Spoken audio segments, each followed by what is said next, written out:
Түлкі мен бөдене. Түлкі мен бөдене екеуі айырылмас дос болыпты. Екі дос талай жерді шарлапты, талай қызық көріпті.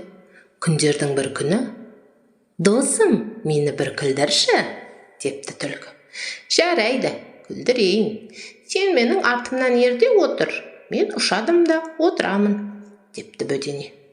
Сонымен бөдене ұшып та отырыпты, түлкі желе жортып еріп те отырыпты.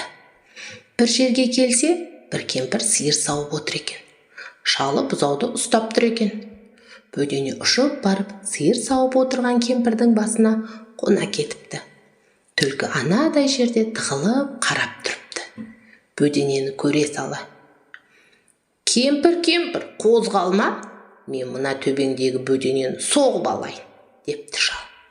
«Жарайды, бірақ қатты соқпа», депті кемпір.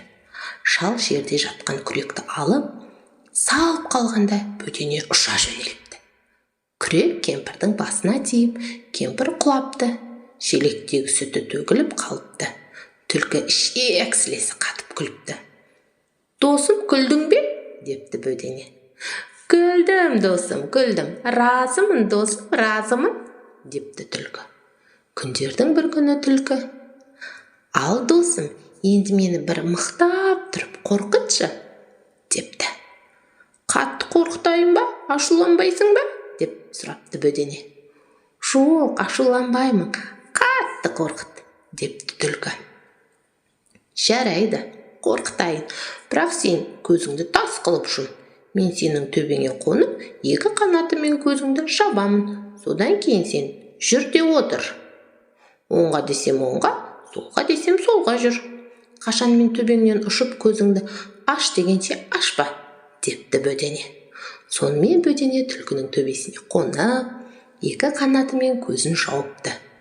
Түлкі көзін тас қылып жұмып, бөдененің жүр деген бағытына жүріпті де отырыпты. Осылай жүріп келеді. Бір кездерде бөдене: «Аш көзіңді», деп ұша жөнеліпті. Түлкі көзін ашып жіберсе, тазы ерткен бір топ аңшыға таяп қалған екен. Аңшылар қызыл түлкіні көре сала қиқулап қуып беріпті. Түлкі қашап жіберіпті. Ары қашыпқан соң түлкінің алдынан қалың орман кез болыпты. Түлкі жалт беріп орманға кіріп, өлдім талдым деп аңшылардан әзер құтылыпты. Бір кезде бөдене келіп: «Қалай, досым, қорықтың ба?» деп сұрапты. «Қорқыт дегенге осылай қорқытады деп ойламадым», деп түлкі бөденені бас салып жемек болыпты. Бөдене түлкінің аузында тұрып: «Досым, ұзақ жылдар дос болып ойнап күлдік, талай қызық көрдік. Қазір мені жегелі тұрсың. Қайтем, жесең же, бірақ осы күнге дейін аты жөнімізді сұрап біліскен емеспіз. Жесең де атымды айтып жесейші, ақырғы тілегім болсын». «Атым Маңғыт еді», депті бөдене. Түлкі аузын ашып: «Маңғыт?» дей бергенде, «Аузыңа саңғыт?»